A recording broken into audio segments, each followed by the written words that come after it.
Namaste.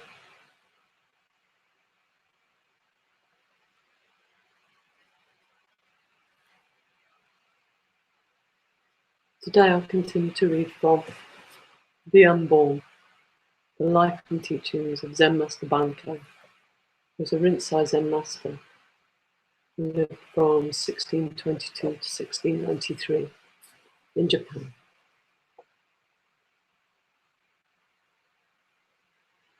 I come from a Zen tradition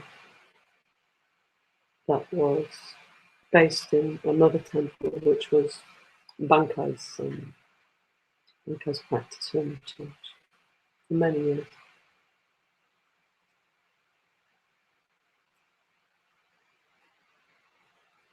It's like Zen satsang within the Zen tradition.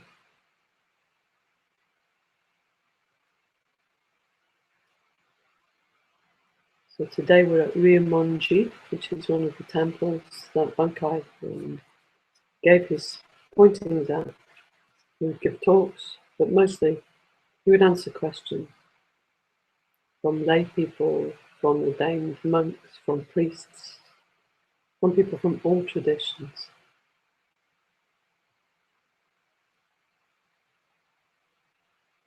So a layman comes before Bankei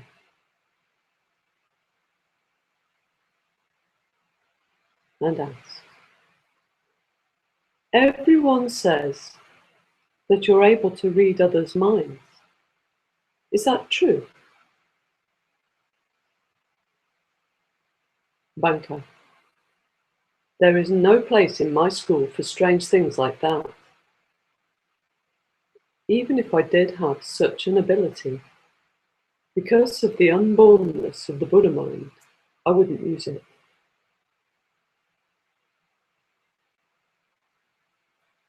People get the idea that I can read minds from hearing me comment on the concerns of those who come to see me. I can't read minds. I'm no different from any of you. When you dwell in the Buddha mind, which is the very source of all the Buddha's supernatural powers, Everything is resolved and in perfect harmony, without recourse to such powers.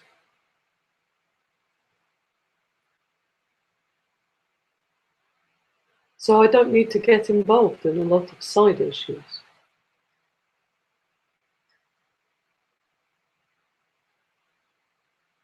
All the true unborn Dharma needs to do the job is direct, personal comments on you and your lives.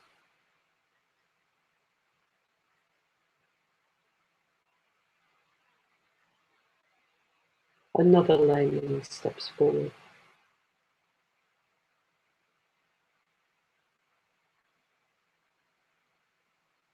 I've practiced diligently for a long time, but even when I think I've advanced to where I won't backslide anymore, there's still a strong tendency to do so, and I sometimes slip back. How can I become so that I won't backslide? Bankei. Live in the unborn Buddha mind. Then there's no regression, no need for advancement. Any idea of wanting to make progress is already a regression from the place of the unborn.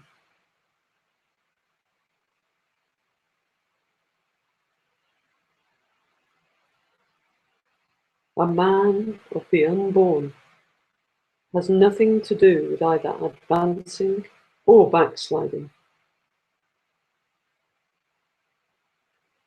He's always beyond them both.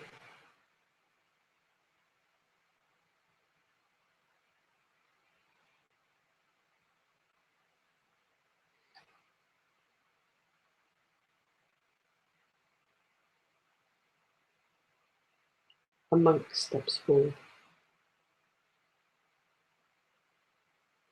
I've been working on Hyakujo's fox for a long time. Hyakujo's fox is a Zen koan, which practitioners use as a way of cracking the mind open so that they can fall back to the truth of their own true nature.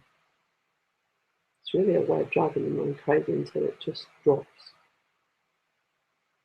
I've concentrated on it as hard as I know, but I still can't seem to grasp it. I think it's because I'm unable to achieve total concentration. If possible, I would like to receive your teaching.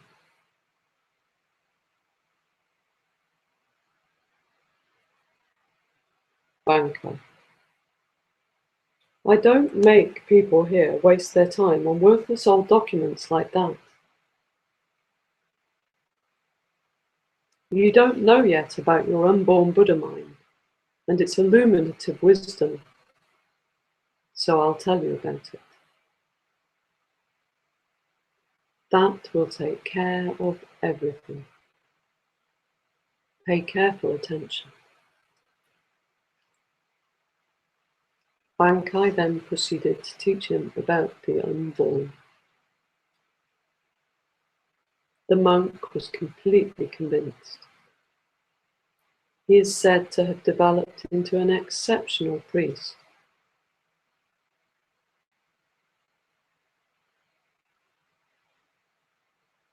Another monk steps forward, who had been listening to this exchange, and asks, if that's true, what about all the old koans? Are they useless and unnecessary? Bankei. When worthy Zen masters of the past dealt with those who come to them, every word and every movement were appropriate to the moment.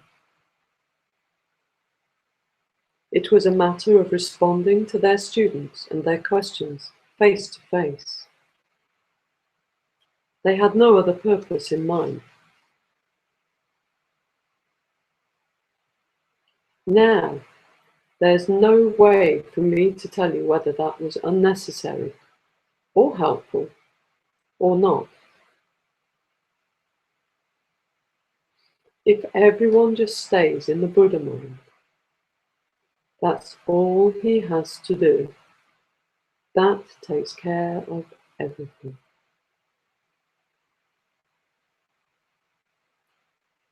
Why do you want to go and think up other things to do?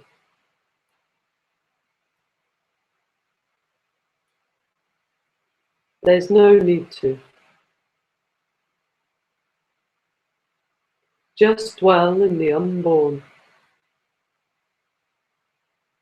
You're eager to make this extra work for yourself, but all you're doing is creating illusion. Stop doing that.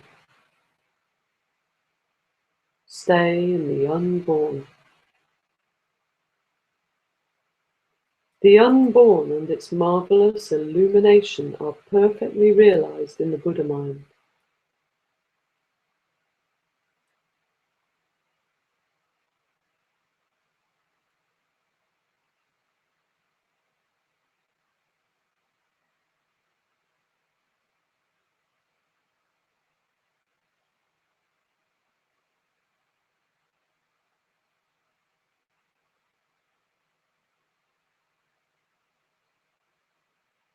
The priest comes forward and says, suppose right now a triple invalid, a man blind, deaf, and mute, appeared before you.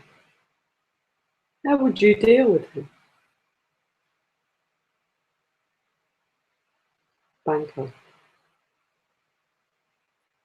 You must think very highly of these triple invalids, the way you spend so much time studying about them, trying eagerly to join their ranks.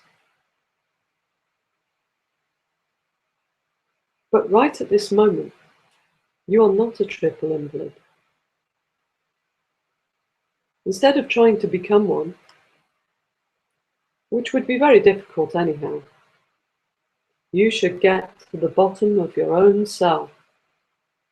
That's the first order of business for you, since you don't have any of those disabilities yourself. Going around talking about all these other things will get you nowhere.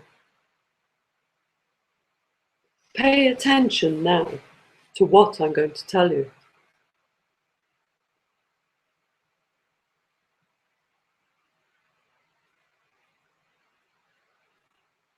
Bankei always had a sub-temple set aside for the priests of the precept sect who came for summer retreats to study with him. At the great winter retreat, there was a contingent of as many as 53 priests of that denomination in attendance. Two among them asked Bankei, "We observe all the 250 Buddhist precepts.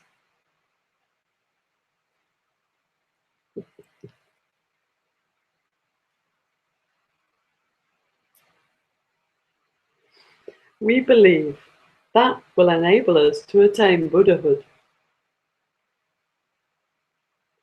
Would you say that is good or bad?" Bankei. There's nothing in the least wrong with it.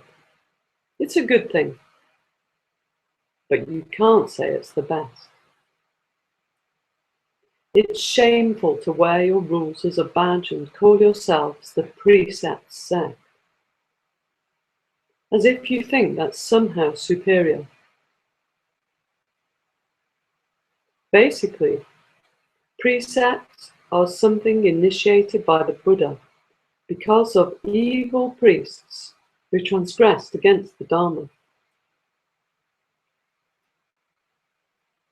The 250 precepts enumerate the different kinds of oneness committed by disreputable priests. on different kinds of offences committed by disreputable priests. So these precepts are meant to protect others from falling foul in the same way. Priests of the true stripe never take it upon themselves to uphold precepts so that they won't violate the Dharma's conventions. For a person who doesn't drink, there's no need for precepts against alcohol.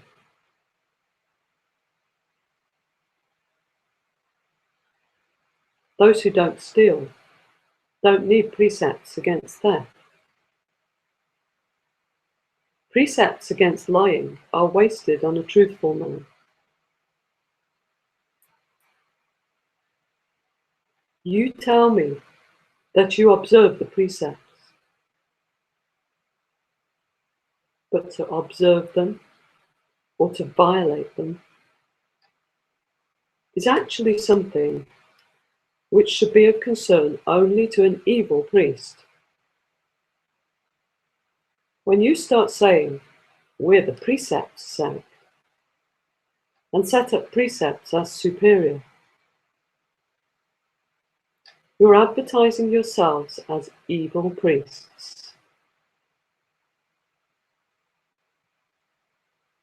Why, it's like a person parading as an evil man, imitating him, even though he's a good man. Wouldn't you think that reproachable?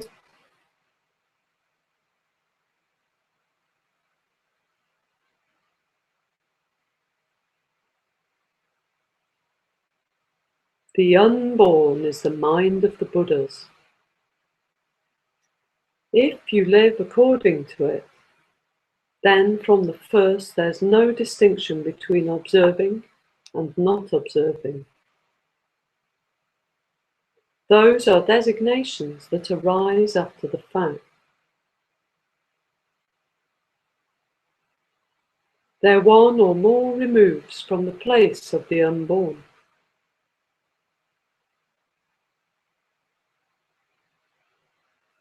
The two priests thus gained a deep understanding of Bankei's teaching. Before they left, they thanked him profusely and told him that they realized completely the truth of his words.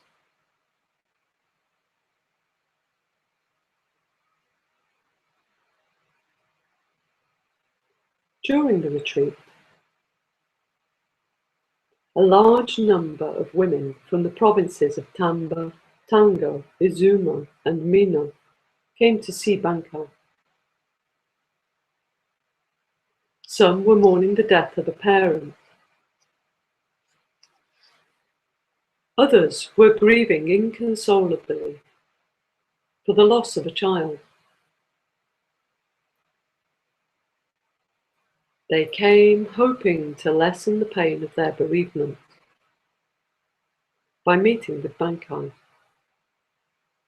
He spoke with them, and here is what he said.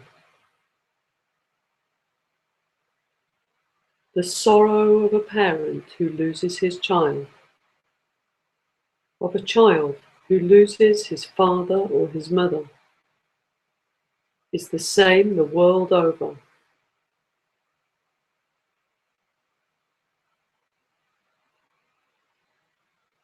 The karma that binds together parent and child is deep.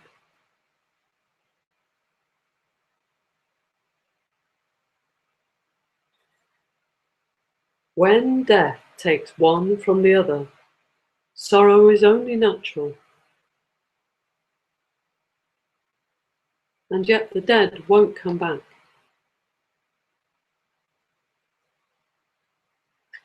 No matter how great your sorrow may be.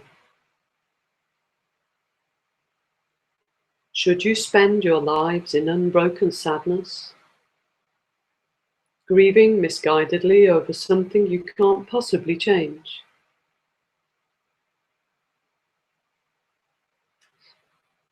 Have you ever heard of anyone who was successful in restoring the dead to life because of the intensity of his sorrow? Of course you haven't.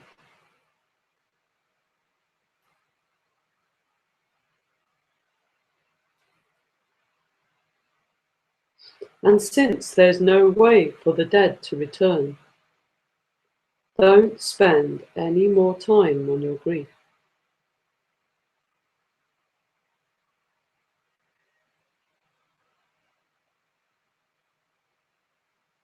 Stop mourning right now.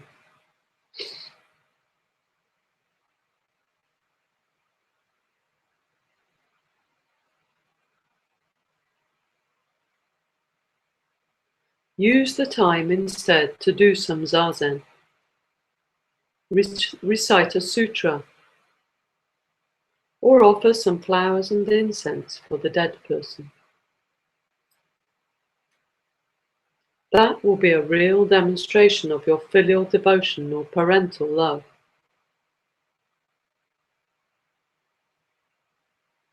Now you don't know it. But by grieving like this, you are actually causing trouble for the dead person.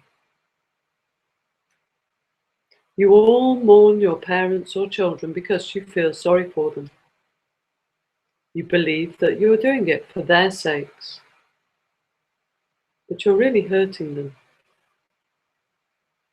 For all your professions of pity, you're not acting as if you pity them at all. You're acting as if you had something against them. Well, if you do, then lamenting them is the right way to express it.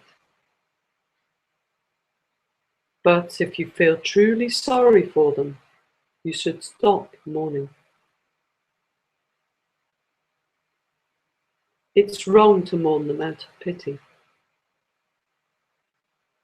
You could do nothing more foolish than to go on like this, marching your minds around your grief day and night, lamenting the unchangeable, filling every thought with sadness and regret, uselessly pouring out endless tears, ruining your health in the process. Oblivious to what others try to tell you. It's senseless. And don't forget, folly or ignorance is the cause of an animal existence. Were you to die in such a state of mind, it goes without saying that you would fall together with your parent or child right into an animal existence. If that happened, you'd have to spend the entire existence constantly fighting with each other.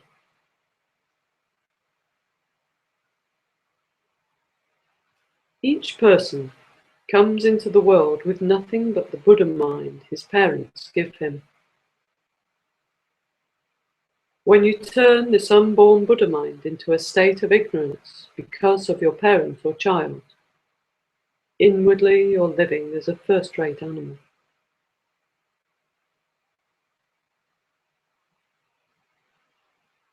This is true during your lifetime. But even after you die, you'll fall directly into an animal existence, where parent and child are doomed constantly to fight each other tooth and nail. Now, do you see anything praiseworthy in that? I'm sure you'll agree that it's absurd and deplorable beyond words. Pay attention then. It's natural for parents to feel compassion for their children, and for children to be devoted to their parents. But if the child saddens his parents by dying first, and causes them to mourn and become ignorant beasts as a result, Can you call this filial piety? Do you imagine that an unfilial child who dies, causing his parents to fall into an animal existence, is destined for a peaceful life in his future existence? Of course not. The outcome can be only one. Parent and child will fall together into the evil paths of existence.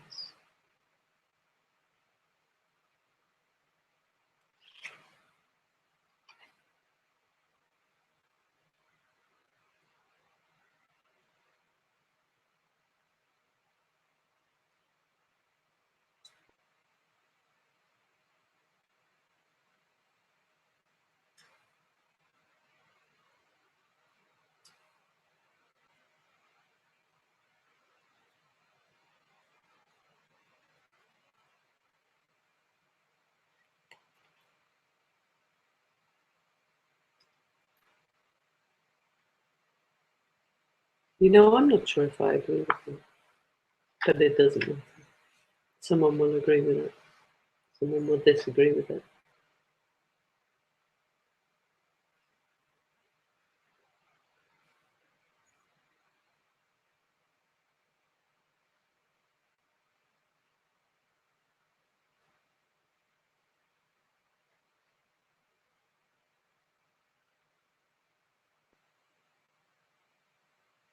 The main figure of worship at the Ryomonji was an image of the Bodhisattva Kannon, carved by Bankei.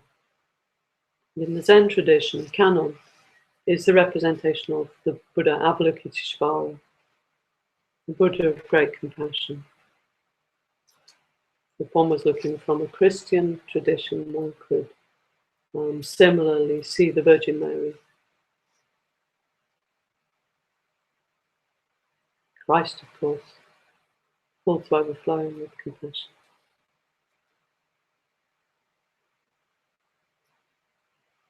So the main figure of worship at Ryomonji Temple was an image of the Bodhisattva Kannon, carved by Bankei.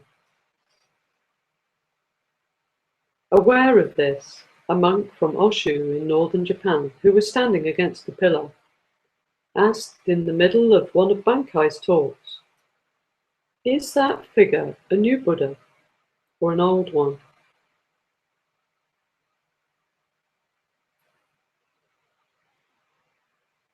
Bankei: "What does it look like to you?"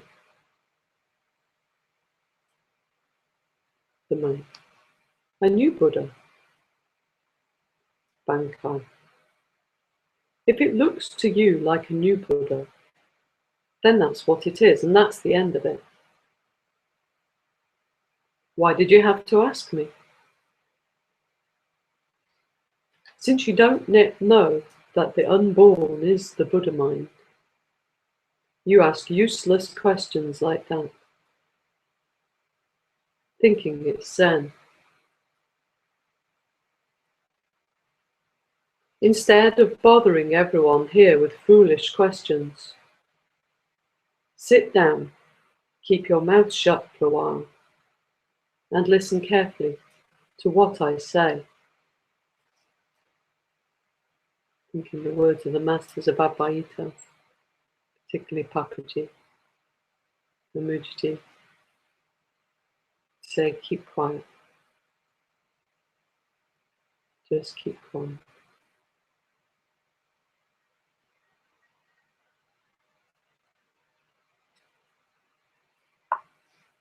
A monk steps before Bankei.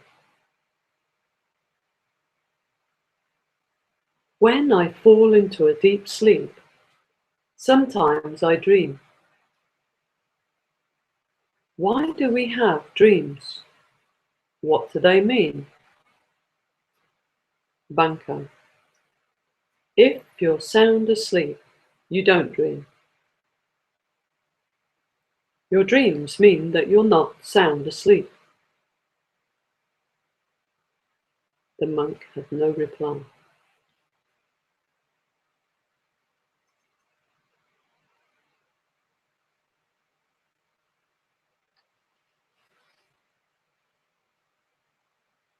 A layman from Izumo province bowed before Bankei and asked, "Is it true that when someone is enlightened as you are, as he can really see the past, present, and future worlds, just as he is looking at the palm of his hand?" Bankei looked up at him and said, "Is that question something you thought up beforehand? Or did it occur to you just now?" The layman: "It didn't come into my head just now when I asked it. It's something I thought about before." Bankei: "In that case, it will be all right to leave that for later. First of all, what you must do right now is to find out about yourself. Until you've completed that, no matter how much I describe to you what the three worlds look like, you won't be able to understand what I was saying, because you couldn't see them for yourself. Once you've found out for yourself about yourself, the question of both seeing the three worlds and not seeing them will be something you'll know about quite naturally. There's no sense in my trying to tell you about it, and no need in your asking me. Rather than do what you should be doing today, dealing with the matter of yourself, you come here with worthless questions that you don't really need to know about now, and miss the point completely. You're misdirecting your effort to what's altogether irrelevant to you. It's like counting up someone else's money for him, when you're not going to get even a penny of it for yourself. So listen to what I'm going to tell you. The important thing for you to do is to find out all about yourself. Pay careful attention to my instructions. If you follow them and become absolutely sure of them yourself,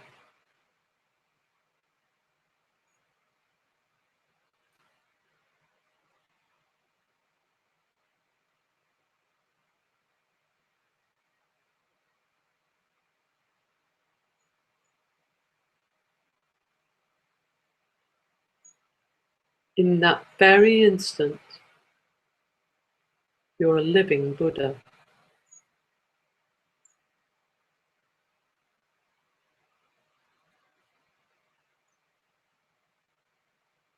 Then you'll realize how mistaken you've been to carry around needless questions, such as the one you just asked, and you won't direct your effort where you shouldn't.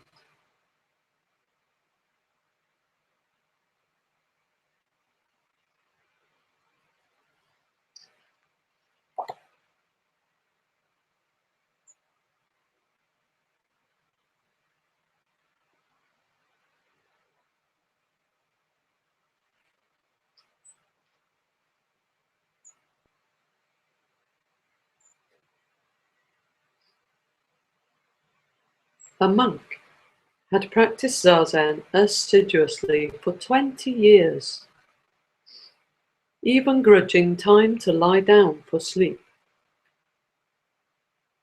He spared no effort and tried various methods to achieve enlightenment, but all without success.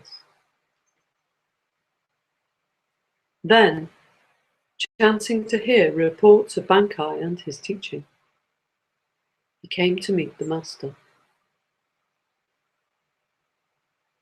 Bankei promptly gave him his teaching of the unborn. The monk listened and was immediately convinced. There's never been a teaching like this before. Now I see I've been wrong all these years. Bankei. Even 20 years of hard practice can't equal the single word, unborn, that I spoke today. The monk replied, yes, you're right.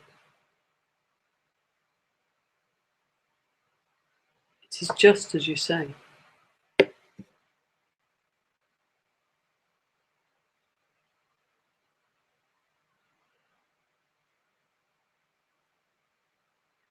So perhaps now to finish, let us just contemplate the unborn. Just that one word, unborn.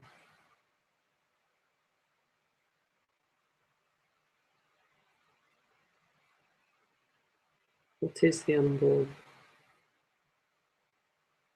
Who am I in relation to the unborn?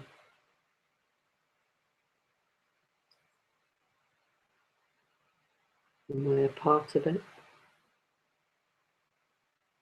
Am I after it? Could I be before it? Am I the unborn? Am I Buddha mind?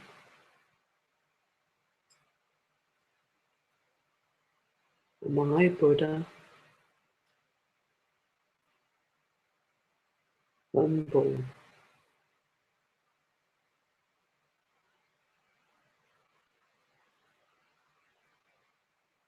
It's perfect, formless,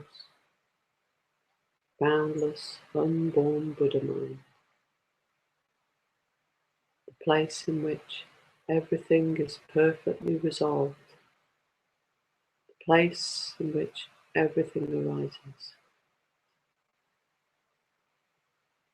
The place in which and from which everything is seen.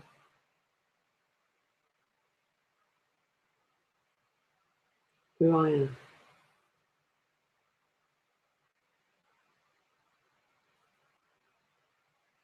The unborn.